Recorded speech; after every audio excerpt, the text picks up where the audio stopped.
Hello, gorgeous. Welcome to HG Radio, everything beauty, cancer, and inspiration. Here is your co-founder and host, Kim Becker. Hello, gorgeous, and thank you for joining us today. I'm your host, Kim Becker, and this is Hello, Gorgeous, everything beauty, cancer, and inspiration on Society Bites Radio, social interaction for the mind and soul. Our guest today is Lisa McKenzie. Lisa is the founder and executive producer of Unite Empowering Events, a program whose mission is to help women embrace life beyond cancer. Lisa's passion for exploring opportunities to empower women is what drives her daily ambitions. Seeing how hard women can be on themselves, Lisa recognized the positive role that she can play in the community, drawing from powerful tools that she used to climb out of a dark place. Lisa founded Unite in 2013 to bring together caring members of the community to love on and empower women, and to show them that they possess everything that they need to be strong and powerful. That is achieved through faith, a positive outlook, and social support of the Unite Sisterhood. To date, because of sponsorship support and donations to the Unite's nonprofit, the We Lift You Up Fund, Unite has gifted 300 local women with the Unite experience, resulting in a very active sisterhood of survivors in our community. In 2013, Lisa was a finalist in the Big Idea for New Orleans Entrepreneur Week. That same year, she was a finalist in the Urban League's Women in Business Challenge and a $10,000 grant winner for the Sales First Challenge. In 2013, Lisa was awarded the Innovate Her Challenge winner for the state of Louisiana. Unite was named the most glamorous event by St. Charles Avenue magazine and was named Best Charity Event by the Edge of Lake magazine reader poll and was featured in the National Capital One commercial viewed by millions. Lisa is a member of Delta Gamma sorority, and many of the programs she implements in the Unite curriculum draw on a positive sisterhood and leadership aspects that she learned from being a Delta Gamma. Hi, Lisa, and welcome to the show. Hi, Kim. How are you? I'm doing well. I'm so excited that we get to connect. Me too. And too so long. I agree. So let's, I want to tell our listeners a little bit about, I remember meeting you. I can't remember the year. Do you remember what year we actually met? I want to say maybe it was 2016, 2015. One of those. Yeah, that's what I'm thinking. Yeah, 2015, 2016. And we were at Roberto's sponsorship event. It was a conference on sponsorship, and we were in Orlando. And I remember you sharing what you did, and we had an opportunity to kind of talk, and I was sharing with you what I did. And it was really kind of cool because I feel like your program is a continuation of ours. Oh, for sure. I mean, we definitely connected, and I think we are both on the same mission of helping women discover that their cancer diagnosis does not have to be the end of their world, that, and that you, through all of your partners who help you, they can just receive the love of so many people who want to help them get out of their very dark place that they're going through, which is cancer, and move them forward to show that the light can shine again. And then, like you said, mine is more of a continuation of that, is really doing some really hard work of introspection and finding out things about yourself that you didn't even know existed. So many of the ladies say, I'm almost glad I got cancer so I could learn this about myself. I'm sure you've heard that before too. We have, they'll say, we'll do the makeover and be mid makeover, and they'll say, well, maybe getting cancer wasn't so bad after all, And so, I always say, people will say, can you give me a makeover? And I always say to them, I really don't want to give you a makeover, because for me to give you a makeover, you have to have cancer. And I don't wish that on anybody. Right.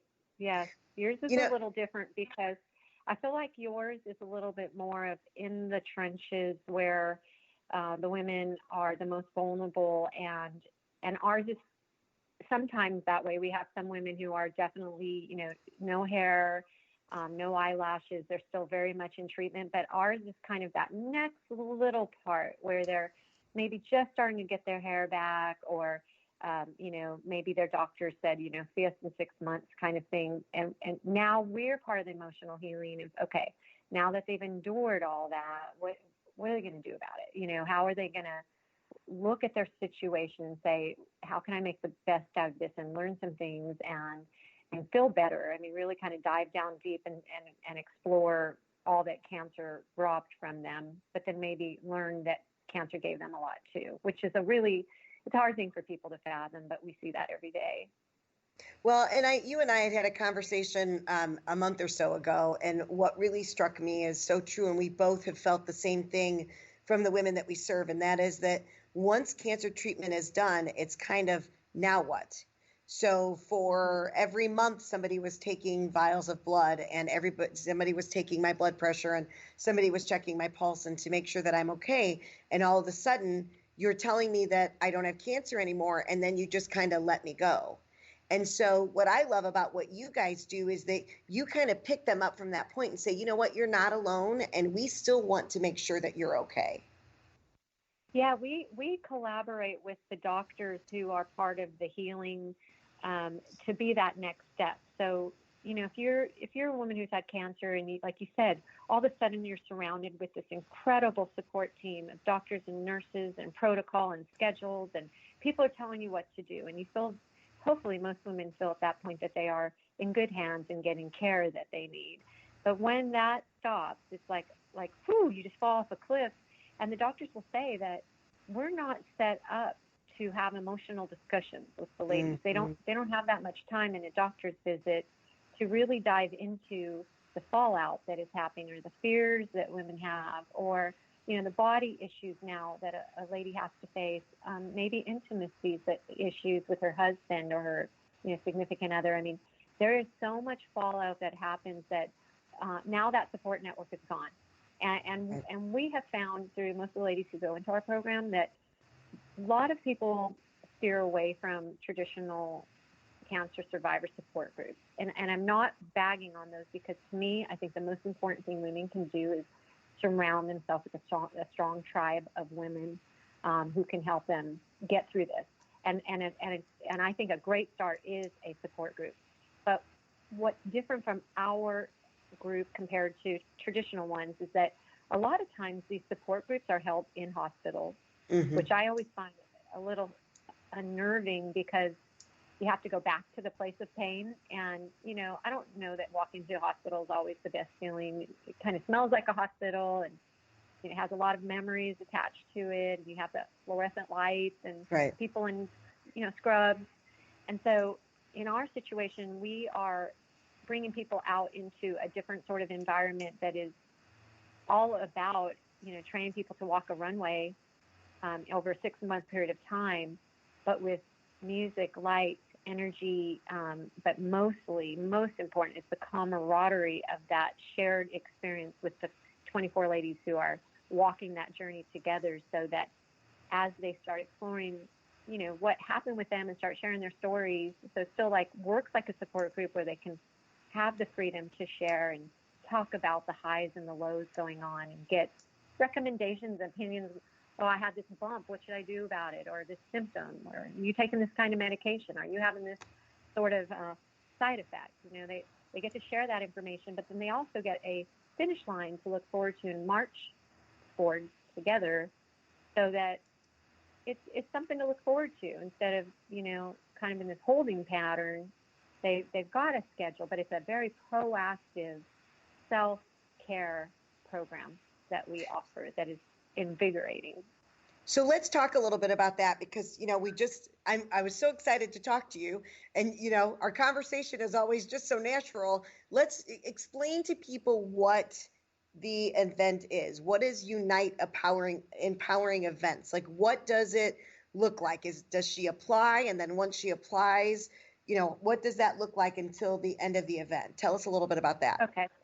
Well, the first year that we did this, it was truly an empowerment program for cancer survivors, more of a runway show. They would receive runway training, because I had read an article that this coach was offering to kids this runway training, and she started mentioning all of the benefits of it. You get self-confidence, you start looking at yourself differently, you have attitude. Now that was for people who want to go into modeling. But I thought, why can't an ordinary, everyday woman gain those same skills. Like, how Right. can we take women who might not feel like models at that time? I mean, some of them, like I said, don't have eyelashes or hair, but say, if it's all about your thought. It's the thoughts you have about yourself.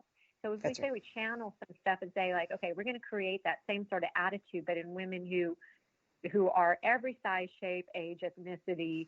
Most of them don't look like what you would picture to be a runway model. But when you see them on stage and you are applauding for them, you absolutely see the most beautiful, amazing woman that you've ever laid your eyes on, because the fire comes from within, the energy that you just can't even, describe. So our first year said, let's create this empowerment program. And, we're going to reach out to the hospital and see if they have any patients that they think would benefit from it. We didn't recognize that first year that this was a need for an ongoing support system. Like, once the ladies went on that runway, they had a huge letdown experience the next day, because they're like, oh my gosh, like, same thing about being treated for cancer. Like, all of a sudden that stopped. Like, Right. They got to look forward to the runway, and then that was over. So it was the next day after our first event that I recognized, wow, these ladies are hungry for and longing for these true, authentic, long-term connections with other women who get it. And so that's when we started changing our mindset, that what we're really developing is a year-round program centered around empowering group experiences. But our signature event, held twice a year in New Orleans and my suburb, which is St. Tammany, is this huge runway gala featuring these ladies on stage, kind of like a graduation ceremony. So when you say, what does it look like? A doctor might be sitting in an office, or a friend who knows a friend who's struggling, and say, here, call them. You're in good hands. You found a safe place to land. They're going to love on you like you never felt love before, And Wow. so they sign up on our website, or they call us, and sometimes they're calling and saying, I want the sisterhood. I just don't want the runway. Like, I don't see myself. And we say, just take baby steps. Like, really just kind of come to the first meeting. And if you like it, come to the next meeting, and just see how you progress over time, see Right. if you get your confidence up. That's Start right. seeing yourself differently. And so we have, the ladies will meet, and then over a course of 6 months or so, we have all kinds of activities we put them through. Some are very serious and involved Kleenex, and most of them are very empowering as group experiences, and they get professional runway coaching. And then friends, family members, and a huge part of the medical community, doctors and nurses, are in the audience. We have as many as 900 people in this audience at this huge state-of-the-art runway experience. It's like the Olympics runway shows.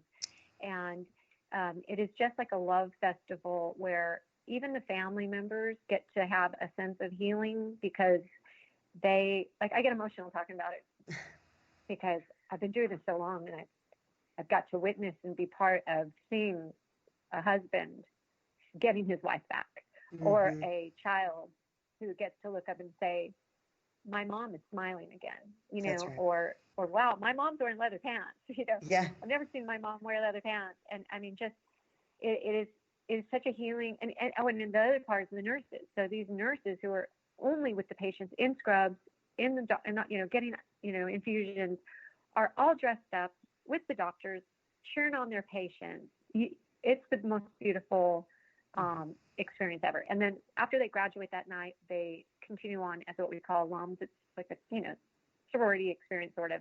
But they get so excited about their change of life, their change of heart.